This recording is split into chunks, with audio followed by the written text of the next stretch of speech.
উমাইর স্টেটের খলিফা, খলিফাতুল মুসলিমিন, আমিরুল মুমিনিন, বিশাল বড় প্যালেস্টাইন, বর্তমান ফিলিস্তিন, এটা ছিল তৎকালীন সময়ে রোম কাইসার বিভিন্ন বড় বড় উন্নত মানের এলাকার প্রাণকেন্দ্র। এই প্রাণকেন্দ্রে একটা ইন্টারন্যাশনাল সিস্টেম, ইন্টারন্যাশনাল একটা সভা চলছে, মিটিং চলছে। মিটিং এর ভিতরে তিনি হলেন আমিরুল মুমিনিন, তিনি হলেন সেখানকার মেহমান। পুরা এলাকার রোম সাম্রাজ্য, কেসরা, পারস্য, সমস্ত সাম্রাজ্যের বড় বড় লিডাররা, রাজারা, বাদশারা, বড় বড় মন্ত্রীরা, সকলে সে পুরা সভাকে অলঙ্কৃত করেছে। হযরত আমিরুল মুমিনিন, খলিফাতুল মুসলিমিন, আমিরুল মুমিনিন, খলিফাতুল মুসলিমিন, তিনি যাবার সময় একটা কাণ্ড করে ফেললেন।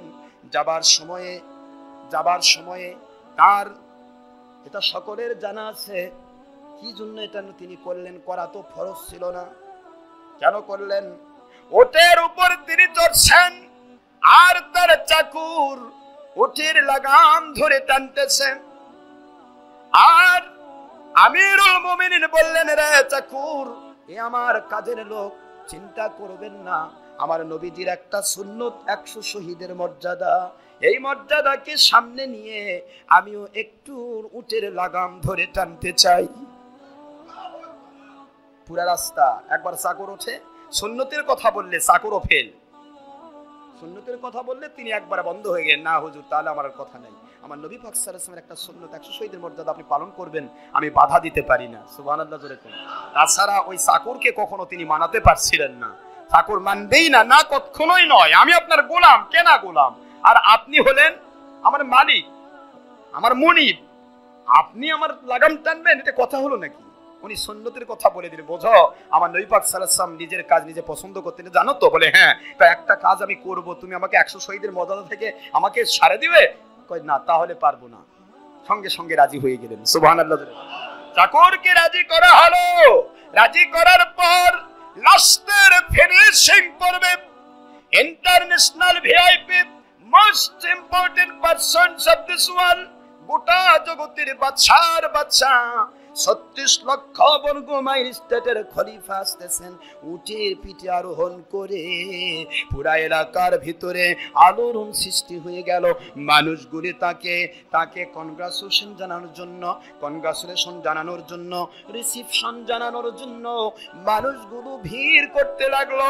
আল্লাহ পাকের বান্দা যেই সময় ওই জায়গাতে পৌঁছবেন, তখন তিনি হযরত আমিরুল মুমিনিন উটের লাগাম ধরেছিলেন, আর চাকর উপরে উটের উপর বসা। সকলে ধরতে যায় চাকরকে। চাকর বলে, আপনারা ভুল করবেন না, যাকে আপনারা রিসিপশন করতে চান তিনি পালাক্রমে আমার উটের লাগামধারী যিনি দাঁড়িয়ে আছেন তিনি হচ্ছেন আমিরুল মুমিনিন। আমরা হলে কি করতাম? এতগুলি মানুষের মধ্যে আমার স্ট্যাটাস নষ্ট হয়ে যাবে। মানুষ বলে রে কি হলো? মুহূর্তের ভিতরে সকলের চোখে পানি চলে আসলো। এ কোন নেতা, কার পক্ষ থেকে নেতৃত্ব শিখেছেন? এমন নেতা জীবনে কোনোদিন পাওয়া যায় না। লাগাম ধরে চাকরকে উটের ভিতরে নিয়ে আসে। সবাই কংগ্রেচুলেশন জানে, অন্তরটা সকলের দুর্বল হয়ে গেল। ফার্স্ট সকলের দুর্বল। সবাই ভাবে এমন নেতার সাথে পরামর্শ করেও লাভ নাই, কিছুই লাভ নাই, তার কাছে একমাত্র সারেন্ডার করা ছাড়া। এখন সুবহানাল্লাহ, সারেন্ডার করা ছাড়া কোনো ফায়দা হবে না। ওনাকে কিছু, ওনার কাছে কি কোনো আবেদন নিবেদন করে ফায়দা হবে না। যিনি নবীকে এমন মানেন। খাওয়া শুরু হয়ে গেল, খাওয়ার আইটেম, মেহমানদারি চলছে চতুর্দিকে, রাজারা, বাদশারা। তৎকালীন সময় বর্তমান আমেরিকা, যেমন আমেরিকা ইউরোপ যেরকম মোরল দাবি করে, তখন সারা পৃথিবীর মোরল দাবি করত রোম আর পারস্য। আমার কথা বুঝতেছেন তো? সেই সময় পুরা এরিয়ার বড় বড় নেতারা তারা একত্রিত। খাবারের সিস্টেমে জানা হয়েছে হযরত আমিরুল মুমিনিন রুটি আর গোশত পছন্দ করেন, আমার নবীর খাস সুন্নাত। সুবহানাল্লাহ জোরে বলেন না কেন? তাদের হাজার রকমের আইটেম থাকার পরেও তারা ওমর ফারুক রাদিয়াল্লাহু তাআলার সুন্নতের সিস্টেমকে প্রাধান্য দিলেন। তিনি আগেই জানিয়ে দিলেন আমার খাওয়ার সিস্টেম, দস্তরখান বিছানো থাকবে, দস্তরখানের উপরে রুটি থাকবে, আর একটা জায়গায় গোশত থাকবে বা যেটাই থাক, আমি গোশত রুটি থেকে দস্তরখান থেকে তুলে নিয়ে খাবো, এটাই সিস্টেম। এই সিস্টেমের বাইরে যে কেউ আমাকে করতে চাক আমি করব না। সুবহানাল্লাহ। সিস্টেমটা সেটাই করা হয়েছে। বাস এবার আমিরুল মুমিনিন খলিফাতুল মুসলিমিন 36 লক্ষ বর্গ মিটারের খলিফা, তিনি এবার আস্তে করে ওখান থেকে রুটিগুলি ধীরে স্থিরভাবে নিয়ে সবাইকে বলার পরে খাওয়া বিসমিল্লাহ বলে শুরু করলেন। সবাইকে অর্ডার দিয়ে দিন, সবাই খাওয়া শুরু করলো। খেতে তিনি একটি মতান্তরে 3টি রুটি তিনি ছিঁড়ে ছিঁড়ে খেলেন। আর রুটির যে পোড়া অংশগুলি খুলে খুলে পড়ে যায় না, রুটির যে পোড়া অংশগুলি যেটা ভাজার মধ্যে পুড়ে যায়, পোড়া অংশটা ওই দস্তরখানার উপরে পড়ে গেছে। ওখান থেকে আস্তে করে আমিরুল মুমিনিন টুকে টুকে খাচ্ছেন, টুকে টুকে মুখের মধ্যে তুলে দিচ্ছেন। পিছন থেকে একজন বলতেছেন, হে আমিরুল মুমিনিন, এটা বিশাল বড় একটা দরবার, যেখানে অনেক বড় বড় নেতারা, অনেক বড় বড় রাজা বাদশারা তারা আপনার দিকে তাকিয়ে আছে, আপনার আদর্শের দিকে তাকিয়ে আছে।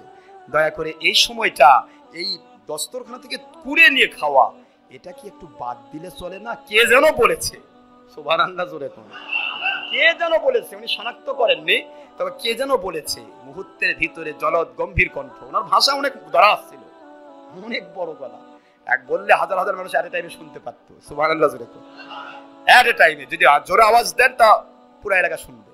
আর যদি দেখেন, আল্লাহ যদি কখনো দেখান কিসমতে হয়, তাহলে পাবেন হুজুর পাক সাল্লাল্লাহু আলাইহি ওয়াসাল্লামকে দেখতে গেলে আমিরুল মুমিনিন থাকবে, 2 জন খলিফা থাকবেনি, মিনিমাম 4 খলিফা, তার মধ্যে 2 জন আবু বকর ওমর হুজুর পাক সাল্লাল্লাহু আলাইহি ওয়াসাল্লাম পাশে থাকবেনই ইনশাআল্লাহ।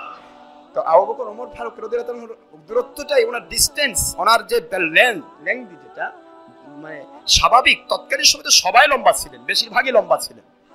লম্বার ভিতরে তৎকালীন সময় যে দরজা লাগানো হতো, এই দরজার চৌকাঠের উপরে আরো 1 হাত ওনার মাথা উপরে থাকতো। আল্লাহু আকবার জোরে বলুন। অনেক বড় নেতা আল্লাহ পাক তাকে করেছিলেন। তো আমিরুল মুমিনিন দরাজ কণ্ঠে বলতেছেন, জলদ গম্ভীর কণ্ঠে, আতরুকু সুন্নাতা নবী বিহাযিহিল হুমাকা, দরাজ গলা, সুন্নতের ব্যাপারে যে বা যারা আমার উপর না করলে চলবে। আমি আপনাদেরকে অনুরোধ করব, আমার সামনে যারা বসে আছে সারা দুনিয়ার সকল বড় বড় নেতা হতে পারে, এরা তো ইমানদার নয়। ইমানদার কখনো ইমানদার আমার নবীকে চিনবে, বেঈমানরা নবীকে চিনবে না। নবীকে মানার আদেশ দেওয়া হয়েছে ইমানদারদেরকে। আমি এই নির্বুধ বোকাদের জন্য আমার নবীর 100 শহীদের মর্যাদা একটা সুন্নত কি বাদ দিয়ে দিব? আল্লাহু আকবার জোরে বলেন।